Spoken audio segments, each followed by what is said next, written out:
본문의 말씀을 우리 함께 읽겠습니다. 사도행전 10장 1절 말씀부터 16절까지의 말씀입니다. 사도행전 10장 1절 말씀부터 우리 함께 같이 읽겠습니다. 가이사라에 고넬료라는 사람이 있었는데 그는 이탈리아 부대라는 로마 군대의 백부장이었다. 그는 경건한 사람으로 온 가족과 더불어 하나님을 두려워하며 유대 백성에게 자선을 많이 베풀며 늘 하나님께 기도하는 사람이었다. 어느 날 오후 3시쯤에 그는 환상 가운데에서 하나님의 천사를 똑똑히 보았다. 그가 보니 천사가 자기에게로 들어와서 고넬료야 하고 말을 하는 것이었다. 고넬료가 천사를 주시하여 보고 두려워서 물었다. 천사님, 무슨 일입니까? 천사가 대답하였다. 내 기도와 자선 행위가 하나님 앞에 상달되어서 하나님께서 기억하고 계신다. 이제 요바로 사람을 보내어 베드로라고도 하는 시몬이라는 사람을 데려오너라. 그는 무두장이인 시몬의 집에 묵고 있는데 그 집은 바닷가에 있다. 그에게 말하던 천사가 떠났을 때에 고넬료는 하인 2사람과 자기 부하 가운데서 경건한 병사 하나를 불러서 모든 일을 이야기해 주고 그들을 요바로 보냈다. 이튿날 저들이 길을 가다가 요바에 가까이 이르렀을 때에 베드로는 기도하려고 지붕으로 올라갔다. 때는 오정쯤이었다. 그는 배가 고파서 무엇을 좀 먹었으면 하는 생각이 들었다. 사람들이 음식을 장만하는 동안에 베드로는 항올갱에 빠져들어갔다. 그는 하늘이 열리고 큰 보자기 같은 그릇이 뇌 기퉁이가 끈에 매달려서 땅으로 드리워져 내려오는 것을 보았다. 그 안에는 온갖 네발 짐승들과 땅에 기어다니는 것들과 공중의 새들이 골고루 들어 있었다. 그때에 베드로야 일어나서 잡아 먹으라 하는 음성이 들려왔다. 베드로가 대답하였다. 주님, 절대로 그럴 수 없습니다. 나는 속되고 부정한 것은 한 번도 먹은 일이 없습니다. 그랬더니 2번째로 음성이 다시 들려왔다.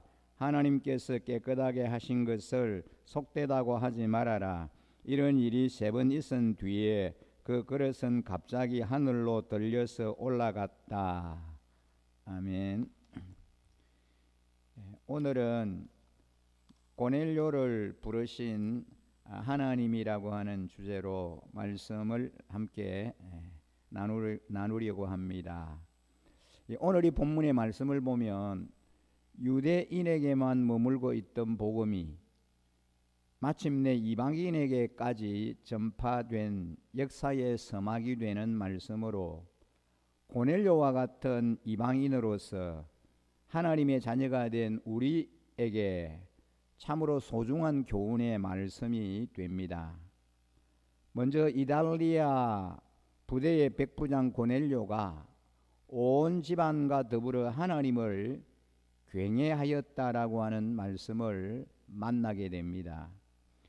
여기에서 그가 가족과 더불어 하나님을 두려워했다, 하나님을 경외했다라고 하는 말은 그의 신앙이 진심이었음을 강조하는 표현입니다.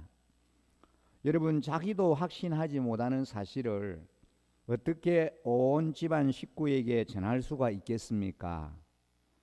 고넬료가 자신의 믿음을 가족들에게 전하여 온 가족이 함께 하나님을 두려워하고 하나님을 경외하였다라고 하는 사실은 그의 믿음이 그만큼 진실했음을 말해주는 겁니다. 그리고 그는 하나님을 믿는 것에 그친 것이 아니라 이 믿음을 실천하는 사람이었다라고 말씀합니다. 그는 온 가족과 더불어 하나님을 두려워했을 뿐만 아니라 백성을 많이 구제하고 하나님께 항상 기도하는 자였습니다. 고넬료는 이방인이었지만 유대교로 개종한 뒤로 어떤 유대인 못지않게 종교적으로나 도덕적으로나 전혀 흠이 없는 삶을 살았던 겁니다. 그런데 이러한 고넬료에게도 아직 부족한 것이 있었습니다. 그는 비록 종교적으로 큰 열심을 내고 도덕적으로는 많은 선을 행했지만 그것만으로는 구원에 이르를 수가 없었습니다. 그는 여전히 구원받지 못한 사람으로 남아 있었습니다. 그래서 하나님께서 그런 고넬료에게 천사를 보내신 것입니다. 고넬료를 찾아온 이 천사가 고넬료에게 내 기도와 자선 행위가 하나님 앞에 상달되어서 하나님께서 기억하고 계신다라는 말씀을 전해줍니다. 이는 하나님께서 고넬료를 구원하시는 이유는 이 고넬료의 기도와 자선 행위를 기억하셨기 때문이라는 말씀입니다. 여러분, 이처럼 우리 하나님께서는 진실한 기도와 선행을 기억하시는 분이십니다. 우리가 드리는 기도와 선한 삶을 외면하시는 분이 아니십니다. 반드시 큰 은혜와 상급을 내려주시는 사랑의 하나님이십니다. 이에 대하여 사도 바울은 고린도전서 15장 58절에서 이렇게 말씀합니다. 그러므로 나의 사랑하는 형제 자매 여러분, 굳게 서서 흔들리지 말고 주님의 일을 더욱 많이 하십시오. 여러분이 아는 대로 여러분의 수고가 주님 안에서 헛되지 않습니다 라고 말씀합니다. 그렇습니다. 우리가 굳게 서서 흔들리지 않고 주님의 일을 더욱 힘써 해야 합니다. 그러면은 우리의 수고가 주님 안에서 결코 헛되지 않을 것이기 때문입니다. 이 말씀처럼 하나님을 향한 우리의 진실한 기도와 선행은 하나님 앞에서 절대로 헛되이 사라지지 않습니다. 하나님께서는 우리의 모든 기도와 선행을 낱낱이 기억하시고 우리의 수고가 헛되지 않도록 복으로 갚아주시는 분이라는 것이죠. 그러므로 우리는 항상 주 안에서 기도하며 선을 행하기에 힘쓰는 자들이 되어야 합니다. 그 과정 가운데 비록 하나님의 응답이 늦어진다라고 할지라도 낙심하지 말고 그럴수록 더욱 기도하고 선을 행하기에 힘쓰는 우리의 모습이 되어야 하겠습니다. 그리하면 하나님께서 정하신 때에 오늘 고넬료에게 천사를 보내어 그를 구원하셨듯이 우리에게도 큰 은혜와 하나님이 주시는 복으로 응답해 주실 것입니다. 이어서 우리가 생각할 것은 천사가 고넬료에게 찾아와서 요바에 있는 베드로를 청하라고 지시하면서 베드로가 머물고 있는 정확한 위치를 그에게 가르쳐 주었습니다. 여러분, 사람들은 흔히 하나님의 계시는 다분히 상징적이고 추상적이어서 쉽게 깨닫기가 어렵다라고들 말합니다. 그래서 말씀을 이리저리 분해하고 자기들의 입맛에 맞게 요리하기도 합니다. 그러한 사람들이 바로 신학자들이죠. 그러나 오늘 본문에서 우리가 볼 수 있는 것은 하나님의 계시는 어려운 것이 아니다라는 것입니다. 하나님의 계시는 쉽고 명확합니다. 그래서 누구든지 진지하게 숙고하고 생각하면 능히 이해할 수 있고 하나님의 뜻이 무엇인지를 깨달을 수가 있습니다. 하나님께서는 결코 우리에게 풀기 어려운 문제를 내놓고 그 문제를 풀지 못해서 쩔쩔매는 모습을 즐기시는 분이 아니시라는 것입니다. 오히려 지식이 없고 어리석은 자라도 그 뜻을 명확하게 알 수 있도록 가장 쉽고 명료하게 그 뜻을 나타내시는 분이십니다. 사실 솔직히 말하면 하나님의 계시가 난해하고 복잡해서 그 뜻을 알 수 없는 것이 아니라 그 뜻대로 살고 싶지 않기 때문입니다. 자기 십자가를 지기 싫을 뿐입니다. 좀 더 쉽게 예수 믿어서 천국 가고 싶기 때문입니다. 그래서 이리저리 하나님의 말씀을 요리하게 되는 것입니다. 자기에게 편하게 유리하게 그렇게 해석하고 적용하는 것이죠. 그러므로 이제 하나님의 뜻이 어려워서 알 수 없다고 말하지 말아야 합니다. 차라리 하나님의 뜻을 행하려는 의지가 없음을 솔직히 고백하면서 하나님의 뜻대로 살아가려고 하는 의지를 새롭게 하는 우리들의 모습이어야 하는 것이지요. 그럴 때 우리는 하나님의 말씀을 분명하게 이해하고 그 뜻에서 벗어나지 않는 삶을 살아갈 수 있게 됩니다. 언제나 하나님의 계시의 말씀을 정확하게 이해하고 그 말씀대로 살게 해달라고 우리는 하나님 앞에 도움을 구해야 할 것입니다. 오늘 아침에도 나를 향한 하나님의 계획하심과 하나님의 뜻이 무엇인지를 잘 분별하게 하시고 하나님께서 나에게 원하시는 그 뜻을 아름답게 이루어드리는 삶을 살게 해달라고 우리는 하나님 앞에 우리의 마음을 열어놓고 기도해야 할 것입니다. 오늘 이 본문에서 우리가 마지막으로 또 한 가지 생각할 수 있는 것은 무엇입니까? 고넬료가 하인 둘과 부하 가운데 경건한 사람 하나를 불렀다라고 7절에 말씀합니다. 고넬료는 하나님의 명령을 수행하기 위하여 자신의 부하 가운데서 가장 신뢰할 수 있는 사람을 선발했는데 그 선발의 기준이 무엇입니까? 그가 얼마나 경건한 사람이냐 하는 겁니다. 다시 말해서 고넬료는 경건한 사람은 곧 믿음직한 사람이요 성실한 사람이라고 생각했기 때문입니다. 이 고넬료의 생각처럼 경건한 사람은 성실한 사람입니다. 그래서 무슨 일이든지 믿고 맡길 수 있습니다. 성실하지 못한 사람은 절대로 경건한 사람일 수 없습니다. 여러분 생각해 보십시오. 사람 앞에서 성실하지 못한 자가 어떻게 하나님 앞에서 성실할 수가 있겠습니까? 또 반대로 하나님 앞에서 성실한 자가 어떻게 사람 앞에서 성실하지 않을 수가 있겠습니까? 사람 앞에서 성실한 자라야 하나님 앞에서도 성실한 자일 수가 있습니다. 사람 앞에서는 성실하지 못한데 하나님 앞에서는 성실한 사람이란 있을 수가 없는 것입니다.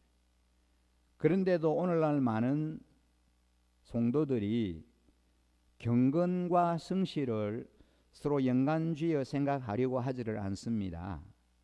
서로 독립된 것으로 생각하려고 하는 경향이 많습니다. 경건한 사람이지만 얼마든지 세상에서는 불성실할 수 있고 또 불성실한 사람이지만 하나님 앞에서는 경건한 사람일 수 있다라고 생각합니다. 그러나 그것은 매우 잘못된 생각입니다.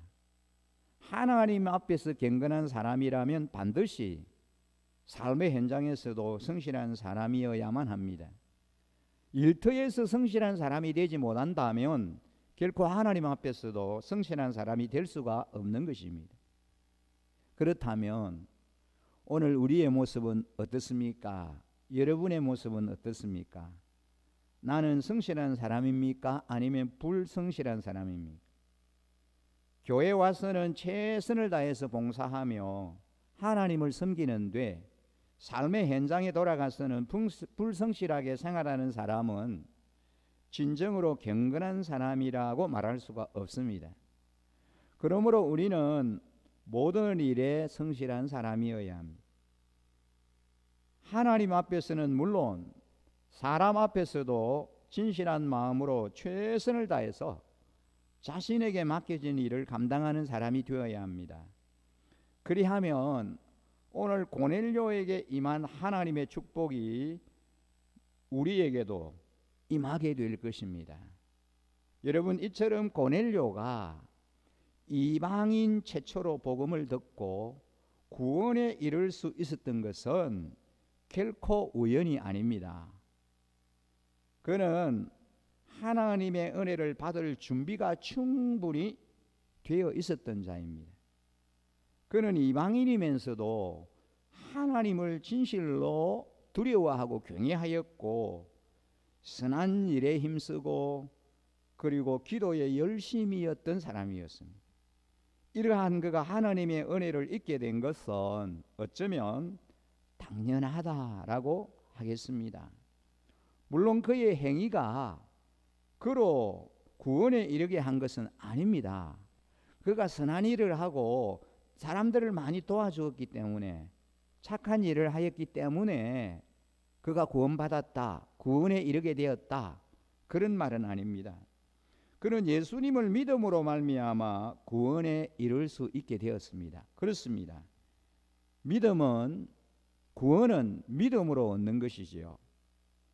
구원은 선한 일을 하고 남을 도와주고 착한 일을 많이 하기 때문에 구원을 얻는 것은 결코 아닙니다.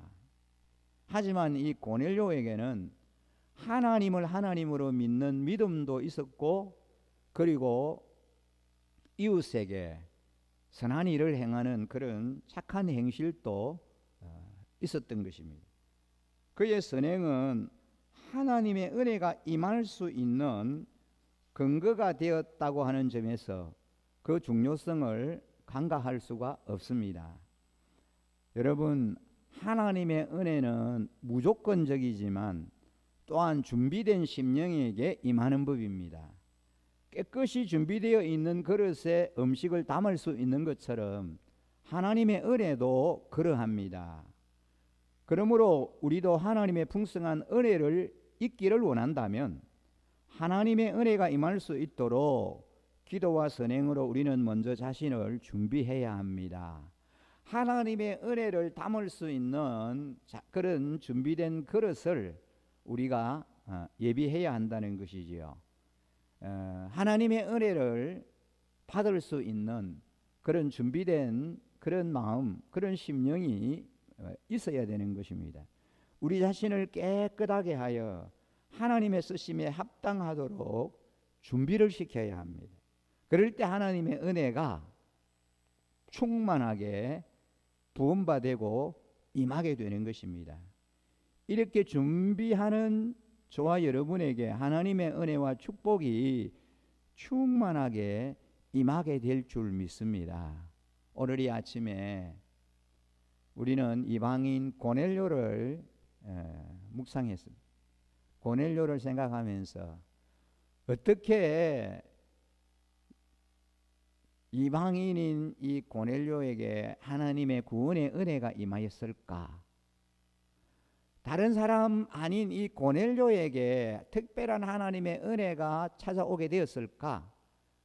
많은 이방인 중에 어떻게 고넬료가 하나님으로부터 구원받는 첫 번째 인물이 될 수 있었을까? 그 점을 우리는 오늘 이 말씀을 통해서 함께 생각을 하면서 고넬료에게 임하였던 이 구원의 은혜가, 그 가정에 임하였던 구원의 축복이 우리 자신에게도 나 자신뿐만 아니라 우리 온 가족에게 충만하게 임하는 그런 은혜가 있어야겠다. 그런 은혜를 우리가 누려야겠다라고 하는 생각을 하게 됩니다. 그의 하나님의 은혜를 받을 수 있는 잘 준비된 그의 심령, 그 그릇, 잘 준비된 그릇을 그가 예비했기에 하나님의 풍성한 은혜가, 하나님의 구원의 축복이 고넬료와 그의 가정에 임하였던 것이지요. 마찬가지로 우리에게도 그런 하나님의 크신 은혜와 축복이 동일하게 임할 수 있도록 우리 자신을 깨끗하게 준비하고 준비된 그릇으로 하나님 앞에 우리 자신을 내어드리는 그러한 저와 우리 성도님들이 되시기 바랍니다. 오늘 이 아침에 함께 기도드리겠습니다. 하나님의 은혜와 축복이 충만하게 임하게 하여 주옵소서. 깨끗한 심령, 준비된 그릇이 되어서 충만한 부어주시는 하나님의 은혜를 누리는 주인공이 되게 해달라고 우리 하나님 앞에 이 아침에 좀 간절히 기도하는 시간이 되기를 원합니다. 같이 기도하겠습니다. 거룩하신 우리 아버지 하나님, 오늘 이 아침에도 우리에게 기도의 영을 부어주시고 하나님의 보내려에게 임하였던 하나님의 축복이 우리에게도 동일하게 임하여 주시옵소서. 깨끗한 심령 준비된 그 마음밭에 하나님의 은혜와 축복이 임하여지는 것을 오늘 이 말씀을 통해서 우리가 깨닫게 됩니다. 하나님이여 잘 준비하게 하시고 깨끗한 그릇이 되게 하시고 하나님의 복을 담을 수 있는 저희들이 되게 하시고 주인공이 되게 하여 주시옵소서. 하늘 문을 여시고 신령한 은혜의 문을 열어주시고 축복의 문을 활짝 열어주시기를 원합니다. 오늘 이 새벽에 주님 앞에 나와 기도하는 하나님이여 말씀 앞에 하나님이 있는 우리 모든 가족들에게 하늘의 문을 열어주시고 신령한 은혜의 문을 축복의 문을 열어주시기를 원합니다. 오늘 여에게 주셨던 그 하나님의 은혜가 복이 하나님의 축복이 동일하게 우리에게도 임하여 주게 하여 주시옵소서. 영원히 달땡같이 범사가 행동하고 하나님이여 강건함의 복이 우리에게 임하여 주기를 원합니다. 아무리 하나님이 물질의 복도 주시고 건강의 복도 주시고 무엇보다도 재정의 복도 주시고 하나님이 신령한 은혜의 복을 충만하게 부어주시기를 원합니다. 우리 일신 가족 모든 성도들에게 우리 자녀들에게 하늘의 문이 열리고 하나님의 은혜와 하나님의 축복이 아름답게 흘러감을 보게 하여 주시옵소서. 하나님이여 하나님 앞에 근신하며 깨어 기도할 때에 그 기도 하늘에 상달되게 하시고 하나님 앞에 응답받게 하여 주시고 하나님의 기적으로 하나님의 능력으로 우리에게 마여짐을 보게 하여 주시기를 원합니다. 큰 영광을 보게 하시고 하나님의 역사를 아버지 하나님의 경험하는 주인공들이 되게 하여 주시기를 원합니다. 예수 교회를 축복하여 주시며 하나님이여 이제 안에 속하 있는 모든 우리 일신 가족들에게 하나님의 하늘의 신령한 은혜를 주시고 축복을 주시고 하나님의 말할 수 없는 하나님의 크신 은총이 임하여 주기를 원합니다. 모든 하나님 복의 근원이 되게 하시고 축복을 통로가